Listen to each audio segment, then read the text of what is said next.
ಸಹಿತ ಯಾರುವ ಸೈನ್ಯ ಪಕ್ಷವನ್ನು ವಹಿಸಲಿ. ಚಕ್ರವರ್ತಿ, ನಿನ್ನ ಸಾಹಸಕ್ಕೆ ತಕ್ಕದನ್ನೇ ಪಡೆದುಕೊಂಡೆ. ನಡೆ, ಸೈನ್ಯಕ್ಕೆ ಆಜ್ಞೆ ಮಾಡುವೇನು. ಕೃಷ್ಣ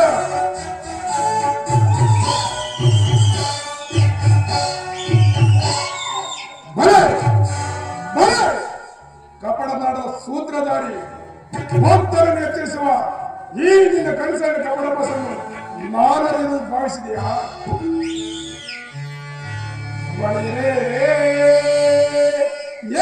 ನಿನ್ನ ಕಂಚನ್ನೆಯ ಕಪಡ ಮೋಸ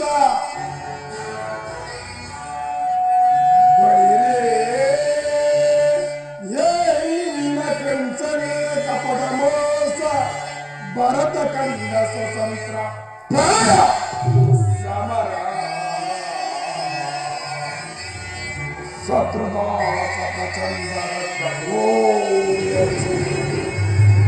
ಮತ್ತು ಕಾಡ ಪಳೆ ರುದ್ರ ಸಿಂಹನಾದ ಈ ಧರಣಿ ಸಾಸ ಚಂದ್ರ ಕೌರವೇಶ್ವರ ರಾಜಧರ್ಮ ಕಳಂಕ ಸಹಿಸಲಾರ ರಣದ ಆಯುಧವನ್ನು ಧರಿಸಿದರೆ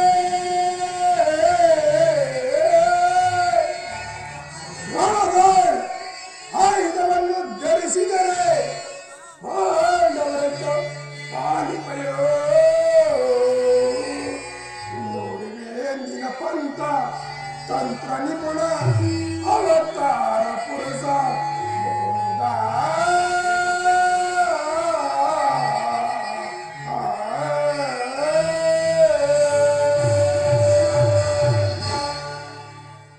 ಕೃಷ್ಣ, ನೀನು ಕಪಟಿ, ಬಹುಪಕ್ಷ ಪಾತಿ, ಪಾಂಡವರೆಂದರೆ ಒಲಮಮತಿ, ಅದರಲ್ಲೂ ಈ ಪಾರ್ಥ ಎಂದರೆ ನಿನ್ನ ಪ್ರಾಣಸದ. ಹೀಗಿರುವಾಗ ನಮ್ಮಡೆಯನ್ನು ಬೇರೆ ಸಾಧ್ಯವೇ? ಆದರೂ ಬಾಧಕವಿಲ್ಲ ಕೃಷ್ಣ. ಈ ಯುದ್ಧದಲ್ಲಿ ಆಯುಧ ಹಿಡಿದು ಯಾರ ಪಕ್ಷವನ್ನು ಕಾಪಾಟ ಮಾಡುತ್ತಾ ಪ್ರತಿಜ್ಞೆ ಮಾಡಿರಲಿ, ನೆನಪಲ್ಲಿರಲಿ. ನಡೆ, ಸೈನ್ಯಕ್ಕೆ ಆಜ್ಞೆ ಮಾಡುವೇನೋ. ಭಕ್ತ ಸಂಭ್ರಮವನ್ನು ಸಲ್ಲಿಸುತ್ತೇವೆ. ಆಂಗ ತೋರುವಂತೆ ಈ ನಿನ್ನ 7 ಭಕ್ತರ ಸೈನ್ಯ ಬಲಾಬಲವನ್ನು ಅದು ಮುಂದೆ ತಾನೇ ತಿಳಿಯುವುದು. ನಡೆ ಸುಯೋಧನ, ನಡೆ. ಮುಂದೆ ತಿಳಿಯುವುದೇನಿದೆ ಕೃಷ್ಣ? ನನ್ನ ಗುರುದೇವರು ಹಲಾಯುಧವನ್ನು ಹಿಡಿದು ರಣರಂಗದಲ್ಲಿದ್ದರೆ ನೀನಿನ ಪಾಂಡವರು ನೀವರೇ ಜಯ ಖಂಡಿತ ನನ್ನದೇ. ನಾನು ಬರುತ್ತೇನೆ, ಬರುತ್ತೇನೆ.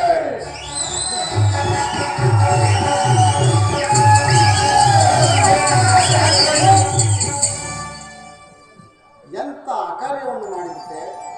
ಸ್ವಾಸ್ಥ್ಯದಿಂದ ಪರಾಜಯಕ್ಕೆ ಆಹ್ವಾನವನ್ನು ಕೊಟ್ಟೆಯಲ್ಲ.